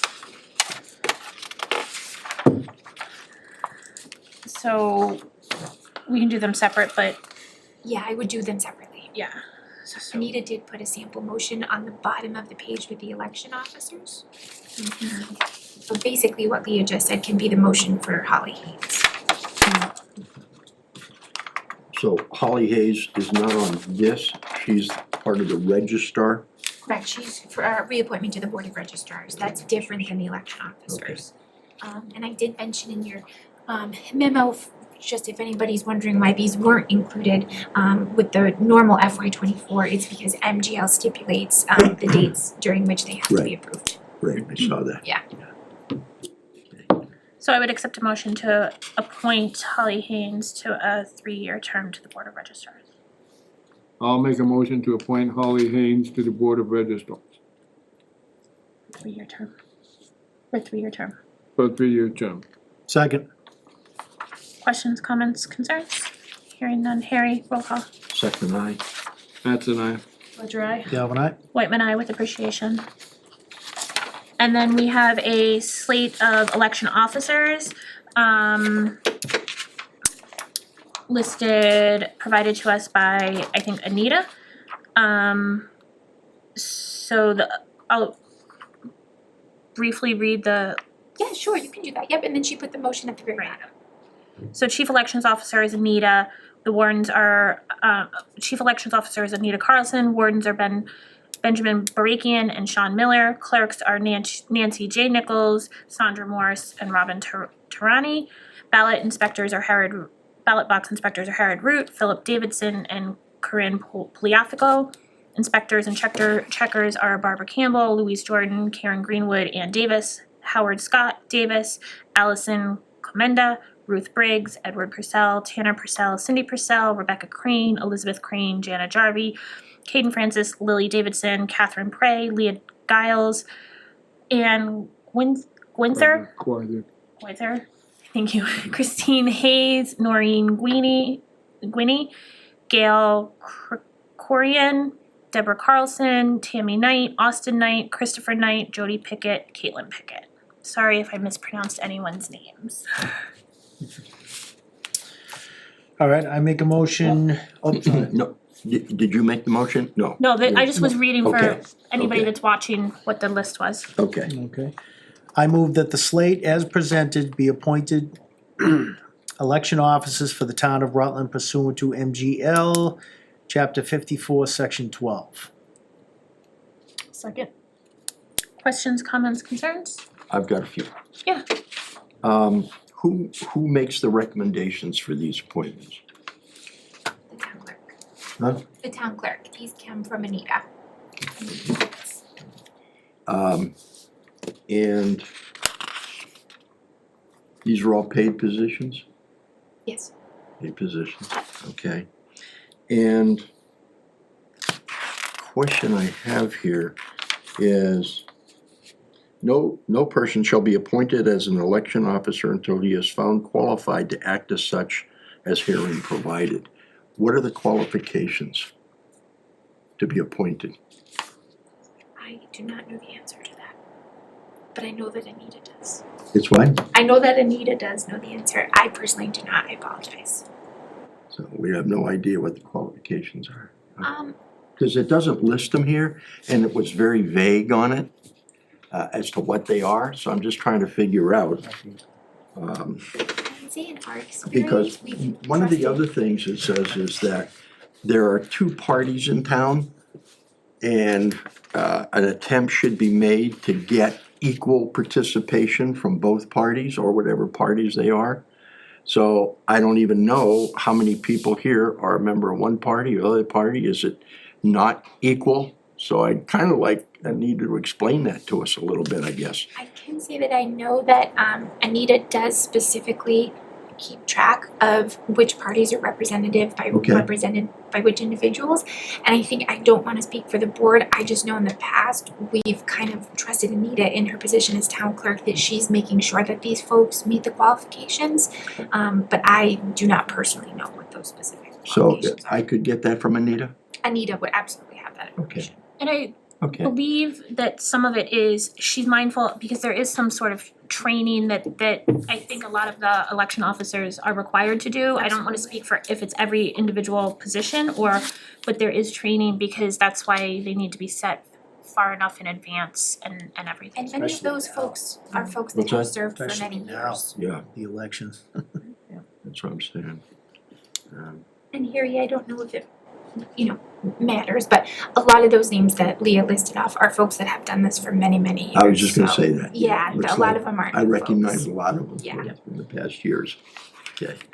And I guess, and I'll talk to Nita about this when I'm throwing it out. Like for wardens, for example, you can have a warden and a deputy warden. But I'm only seeing one person there. Do we not have enough people to fill in? If the warden can't make it, the deputy warden can? Or is that what she's picking? So I can discuss that with Anita to find out why, do we not have enough participation in town type of thing? So I think that there's 2 wardens listed here. I don't know the specifics, if it's one for each polling location or, I don't know the I answer. think in general.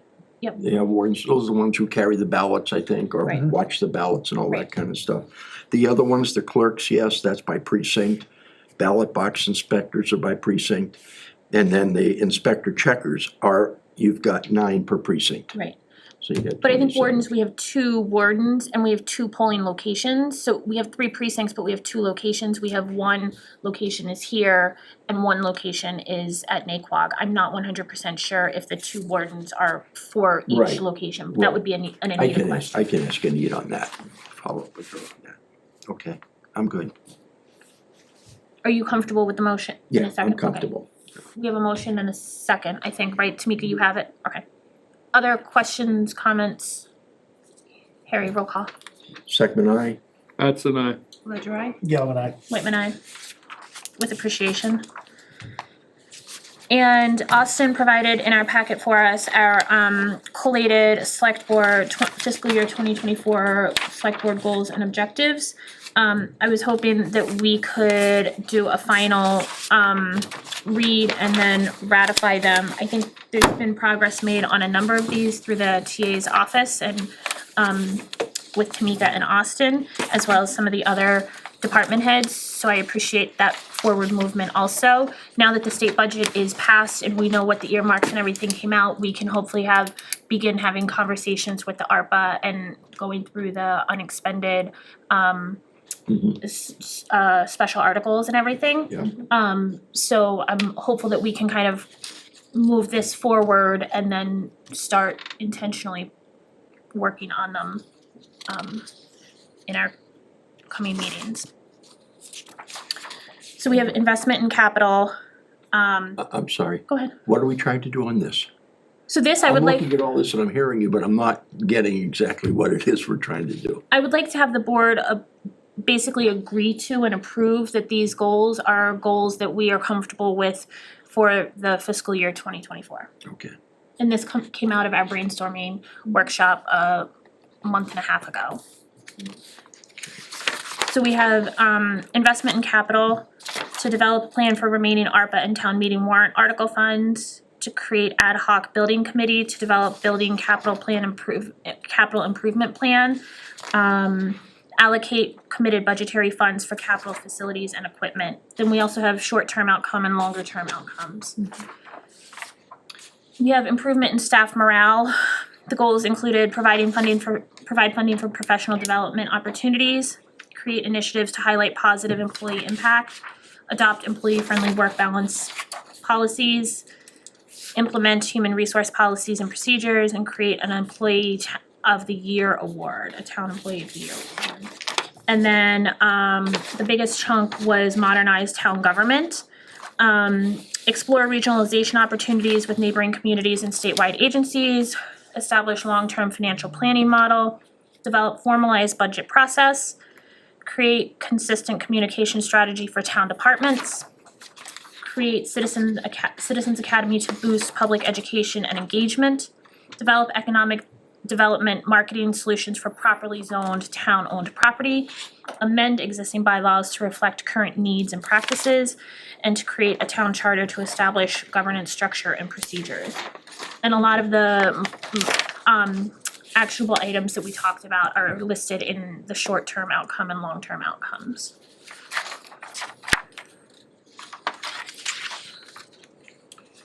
Through the chair, I have Go a ahead. question.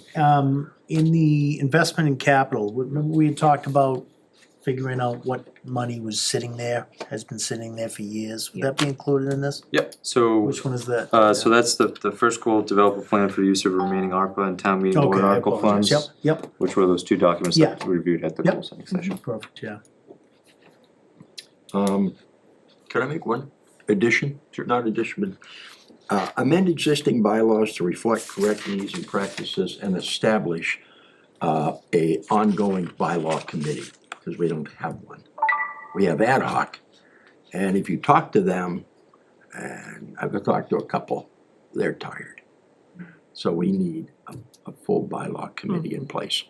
So that would be one of our charges to add to that. Yeah, we can put that in, one of the short or long-term outcomes for the. Yeah. the board to complete. And I think we did talk about that in our, when we've been reviewing the bylaws, but I think having it as an actionable item for sure is worth the conversation for sure. Thank you, Harry. I just want to clarify the ad hoc building committee. I know we had a lot of discussions about not creating committees and committees and committees, so I just wanted to, I guess, revisit and clarify, is that what we were comfortable with creating in this instance, or did we decide there was a way that we could do that without creating some? So Austin and I did talk, because I think right before COVID hit, there was an ad hoc building committee that was established, but never actually formally met or anything.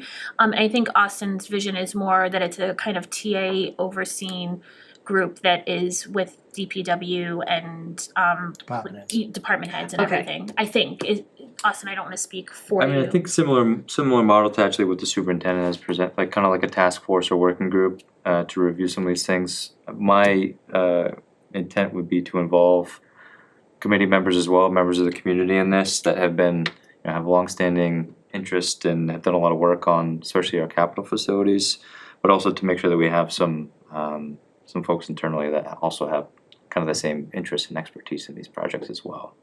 And the good thing about a working group or a task force, you can be a little bit more flexible in your work, and you can call a meeting together and be a little bit more just dynamic in how you're planning and working together on some of these initiatives. And it would be more to I make agree with- recommendations, I think. I like your thought, Jen, that it sounds a little better work study group Mm-hmm. than a committee.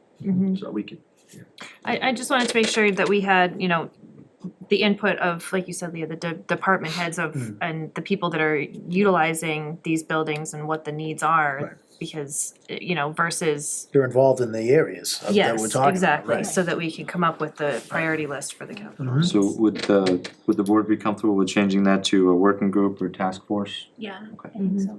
we could call it committee, but when we do committees, the concern I have is now do we need to establish a bylaw for that committee? Mm-hmm, And I wanna avoid all that Yeah, stuff, it's just, right. you know? I just wanna make sure that people that know the needs of these buildings are participating and it's, Right. I They're don't professionals. necessarily They're the disagree, professionals, right. not to have residential input, but we need to make sure that we know what the actual needs are for the facilities. Right. And the good thing about when you're talking about capital improvement plans, especially for buildings, sorry to say this, finance and capital, they're usually expensive where you need community input and feedback and ultimately approval, so but to your point. Well, that part, yes, I agree with, but it's just establishing what that plan is and the priority of those things. Actually, And I think that was one of the considerations when one of the previous administrators had the building study done, was that it was not looking at the future needs of the building. It was kind of now sizing exactly what is going on in the building right now and what are those needs, and not a broader conversation. And so I think the hope is to take that and to expand upon it. Yeah. So does the board feel comfortable that kind of Austin and Tamika were able to capture the board's desires through our working group? Obviously, we can't do every single thing that we put up, but I think, I think that they did a great job trying to collate everything around central themes and give short-term outcomes, deliverables, you know, Jen, to your point, the actionable, measurable. Yeah, this is our main water line. We'll have extensions that go off. This is our main water line.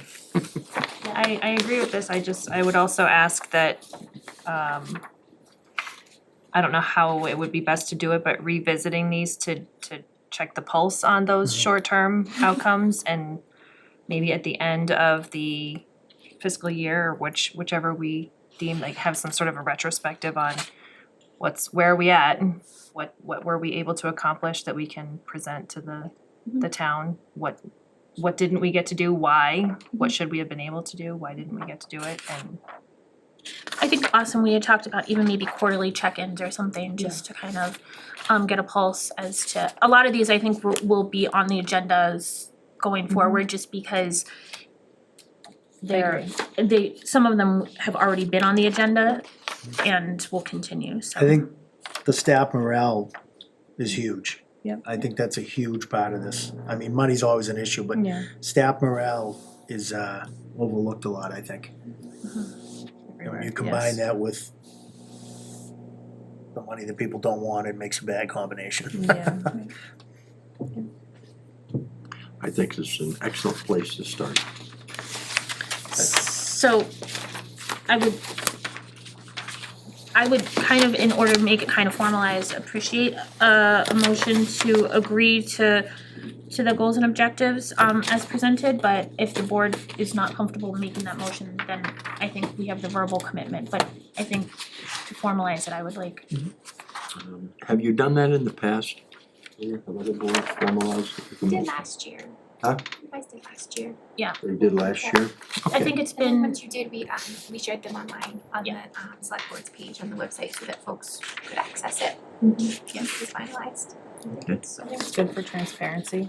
Mhm. And it helps hold us accountable to what we've discussed, and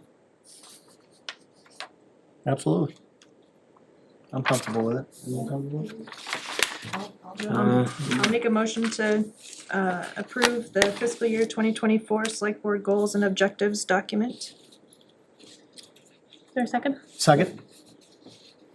Sorry. Duke it out. Echo. Questions, comments? No. And just to kind of reiterate that it's a working document and it's not, you know, Right. what we're working towards, and things come about, so. Roll call, Harry. Second and I. That's an aye. Ledger, aye. Galvin, aye. Whitman, aye. Is there any other business to come before the board? Going through the bylaws, and reading through some things, to me, it became evident, like, the Board of Public Works seems to get pushed to the backside, and we never really meet. And I'm thinking maybe once a quarter, once every something, because we are the Board of Public Works, so we should try to schedule, whether it's a joint meeting or a separate meeting, that we do sit as a Board of Public Works. Give you an example, Forester. The Board of Public Works is supposed to appoint a forester. Well, we haven't done that, because we haven't met. So, that's the kind of stuff that I wanna keep up on. But if it's no value, it's fine. I just think that we need to, as a board, if that's our charge, that's a bylaw, we should be doing it.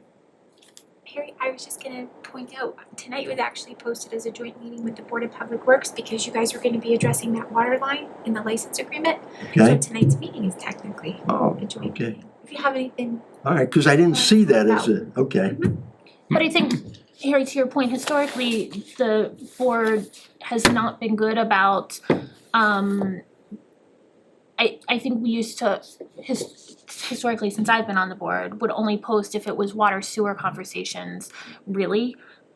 as Board of Public Works. And so I do think that we can be more intentional about those charges, and going through the bylaw and MGL and everything. There's a lot that I think historically the Board of Public Works hasn't done. And either that needs to be a conversation for, I think, the bylaw conversation, and how the Board of Public Works was established at town meeting with what that intent was and everything. And we'll get to that. Yeah. We'll get to the, but that's my thought is that the town says, you know, the select board is also the Board of Public Works. So we've got to do our due diligence on that at some point, meeting regularly. That's kind of what I'm looking at.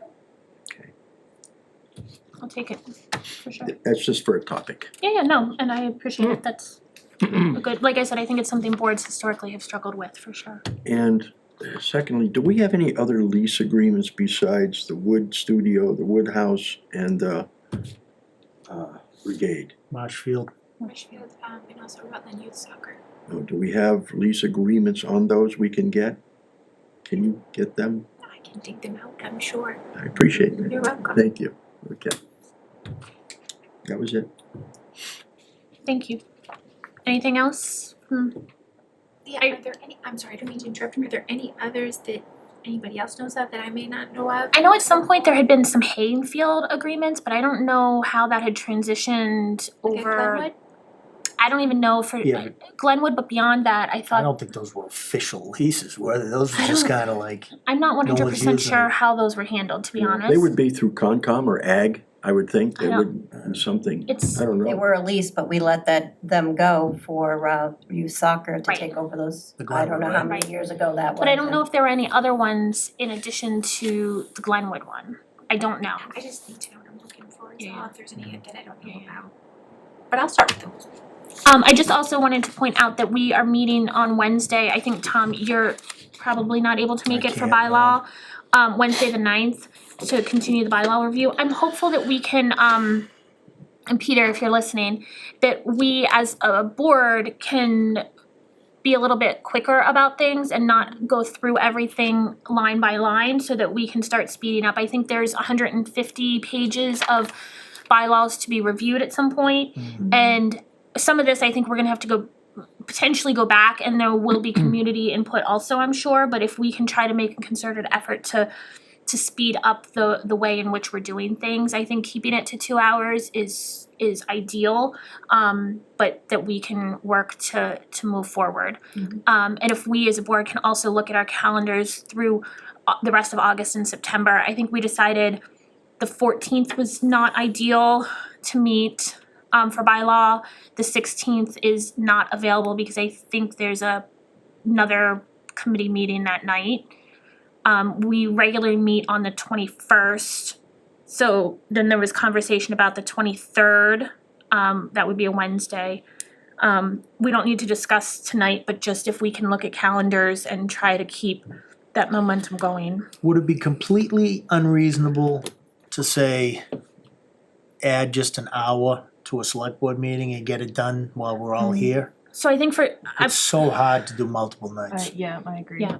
And I'm hopeful, I personally, and I'm happy to have this conversation with all of you, feel that these big ones that we're kind of pushing through right now have a lot of conversation because they're either new bylaws or there's very substantial changes. After we kind of get through this last kind of push, I'm hopeful that we can add a few, to your point. Yeah, I mean, I know it's a long night, but we're all here anyways, right. so I'd rather do that than it's just with, you know, we all, you know, it's tough, it's tough. I think governance, finance are the two biggest pieces in the chapters. Right. 1 and 2. After that, it kind of slims down. Right, and so I think to everyone's, I think the next couple, if we can get through a chunk on Wednesday night, we might be looking at another one additional, maybe 2, depending on how quickly it goes, because I think we'll finish governance and then we'll come into finance. And then after that, I think we can hopefully add some on to our meetings. Maybe I should. What we've been doing is making notes on things, but we haven't been following up on them. So I'm wondering if there's some way we can get in there where we can review where we are, so we don't get caught reviewing all of them at the very end again. Well, and Just give you an example, one with a fine of $100. Okay, we were gonna check the fines to see if that was gonna be okay. That's a nothing, but I'd just like to see more, so we know where we are. We either keep a list of what we have to go back and review and that.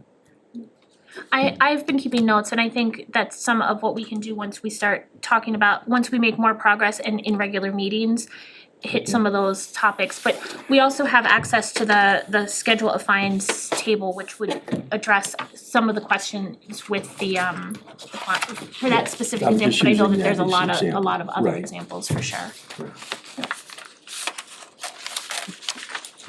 So we'll see, most of you on Wednesday. I likely will be on Zoom, but I will be there. Sorry. I appreciate any effort, I know it's not ideal and it's a lot, and so. And then our next regular scheduled meeting would be August 21st. And then it's the Tuesday after Labor Day would be September 5th, because we're not meeting on that Monday. And then September 19th are our regular meetings. Into September, back to Talking school, about and that. I know. The 21st, I'll also be Zoom because I'm on the Cape. Okay. Wow, Your feet up with a glass of wine during the meeting. the last hurrah of the year. Right.